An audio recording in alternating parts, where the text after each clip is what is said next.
they are written a specific kind of way, and you can basically you can follow along because most of those inscriptions have the same theme when you're talking about those monumental texts, Yes. and that makes it kind of easy to follow along. So like you can go to a museum and you can see um, one of those inscriptions or Namu or someone, and you'll see it, and you basically be able to read it. But when you get down to some real technical aspects of it, you would have to know, well, what this represents. Here's a verbal prefix, and then a dative, and all that complicated stuff that you do when you're doing meticulous transliterating into becoming a bona fide, thorough translation.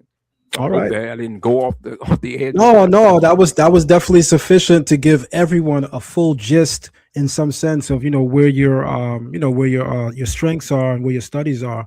I think that that's very important. So I'm going to go ahead and I'm going to go for it now. I've seen you not only be critical of the early Nuwapu movement, and I want to point out because sometimes when a person is critical, everyone wants to make it personal. Oh, he didn't like them, that's why he said that, or he didn't like this particular person, and that's why he went against them. I want to point out that you certainly had mentioned offline before we even joined on that you had stayed with York literally up until the time that he was arrested, right, and then eventually put in the incarceration. A In part of my the eye, organization. in the reorganization, in my eye view, that would mean that you're a loyalist, right? Hmm. You were very, very loyal. So that Absolutely. also tells me that any critique that you have, that's just what it is, critique. It's not personal. You were there for the long run, for the long haul, Yeah. So apart from being critical of, again, the Nuwabian organization, you're also known to be critical of scholars that are very well known, such as Dr. Wesley Muhammad, and then some people call them pseudo scholars or conscious community scholars. I don't want to do that with this person. But you've also been critical of Asar Imhotep, Hmm. right? Who's certainly considered one of the conscious community scholars, right? Hmm. I want to know, beginning with Wesley Muhammad, Dr. Wesley Muhammad. Let's address him accurately and with Okay. respect. What is problematic about his approach in looking at this information and then drawing various conclusions? Because he's also a part of the Nation of Islam, and he's also authored books. And the Right. books that he's authored, right, are dealing in areas of ancient Sumer, and he has took to the public stage to make very bold statements about the ethnicity of the Sumerians based on what he sees. So I want you to just point out for a moment, what do you find problematic about his approach? Um, I think that it's just on a basic level. It's not from what can it, from what I've read and watched, and our back and forth interaction is short. We had a little back and forth thing. Um, I don't see anything that was in depth when it came to the scholarship. He had a publication. I don't know if this thing is working. He had a publication called, I think it was Anunnaki, the Yes. something Black God. Yep. Anunnaki Black Yeah, Gods. Yes. Hmm.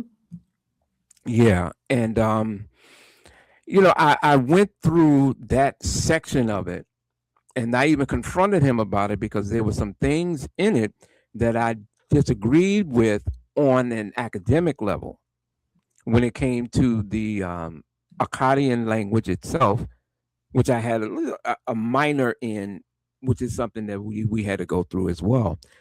Um, when it came to that, I I expressed my disagreement with it, and he put me on blast and said that the brother, yeah, I mean, he was respectful with it.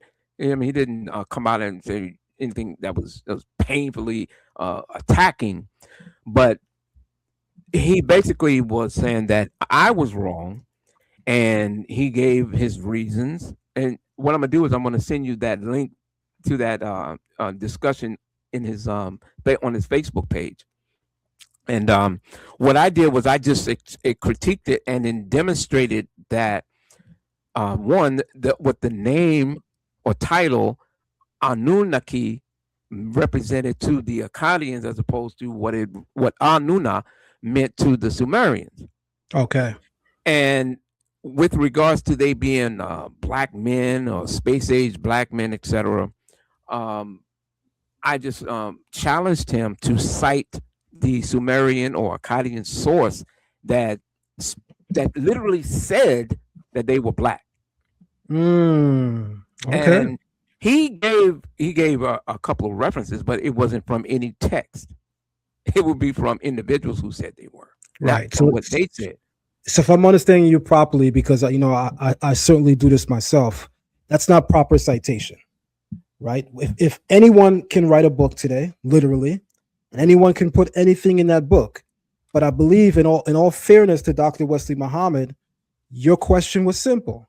Can you cite sources that validate that this is how the Sumerians describe themselves? Which means any source that says that has to have a primary source in Sumer that says that, or at least a secondary or tertiary source that's contemporary of people saying that. Am I correct? Exactly. Yeah, that's fair. That was not surprised. Yeah. And that was where the and here's the beauty of it. We ended peacefully. I didn't go any further other than a response to him, like I always do. I put it in. I go back to the person, and then he returned and said he's not going to go any further with it, and we left it in peace, and it was That's all right. good. And I haven't dealt with it since. I've gone on a couple of other shows and explained the whole Anunnaki thing itself, and what I was kind of not, I wouldn't say annoyed, but what I had noticed was in one presentation that he did was he put up a book. He put up a book, but he very carefully removed the name of the author of the book. He just showed Anunnaki, the inscription, how it looks in cuneiform. But the person who wrote the book, that person's name was omitted. And that was Michael Heiser's publication on that, where he had three main scholars come forward and give a complete history and every known quote from Akkadian and Sumerian where Anuna or Anunnaki were used and explained, and citing each individual inscription, verifying it. Yes. And I confronted him about that. Why are you omitting Dr. Michael Heiser, his name, because this is his book? He never responded. Because I have the book. That's one thing I know about you, Chuck. You're going to do your research. You're going to make sure that you dot all I's and cross all T's. Absolutely. And I don't want to say that that's what makes you dangerous, because I don't want to weaponize the information. No. But I want to say that that's what makes you valuable, is that you're genuine to the field of scholarship. You know what it takes to do this in order of discipline and methodology. So we watch you. hey, I'm watching you, brother. I've seen you going in action, man. And so I'm watching you and how you're able to articulate the Hebrew language and the go and the many facets of it. I mean, it's inspiring for me. It's motivating.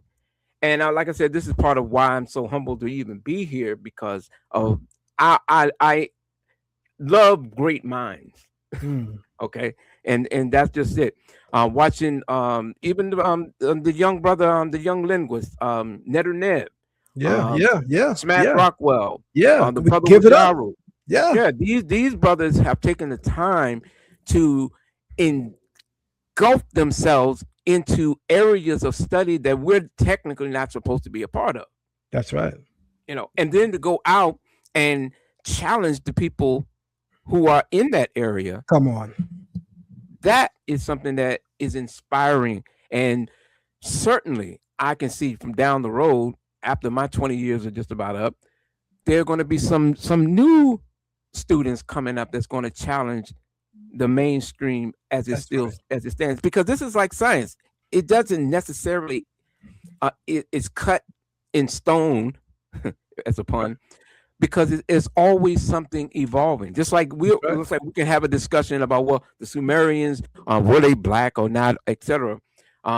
We don't have any inscription that says that now, Right. but who knows down the road, because there are hundreds of thousands of cuneiform tablets in Sumerian that have been deciphered, translated, and are on databases where you can freely go to watch to read.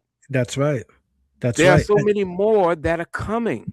So who That's knows? Until that science, until that evidence has been presented, it could we hold one position today, and then when that evidence refutes it, we got to move with it. That's right. On that note, man, I mean, if scholarship isn't critiqued, then there's no growth in the information, right? Exactly. The advancements that we have today in science is because someone critiqued the previous years of scholarship, right? The advancements and innovations that we see in technology is because someone critiqued areas of scholarship. Like, we have to get to a place of just intellectual maturity when we realize that the cultural milieu of learning and understanding is that information will be critiqued. It's just that simple. And no one should be taking it personal, right? Unless the person critiquing you makes it personal. I get it. We're all human. If someone makes it personal as a human, you're going to be offended by that. But Right. you shouldn't be outright offended because someone disagrees with the body of your work. In Hmm. fact, you should be happy at that because it says first, people are reviewing your work. You know how Yes. many people publish and no one says nothing? Yes. Right? I worked as an EMT for almost 10 years.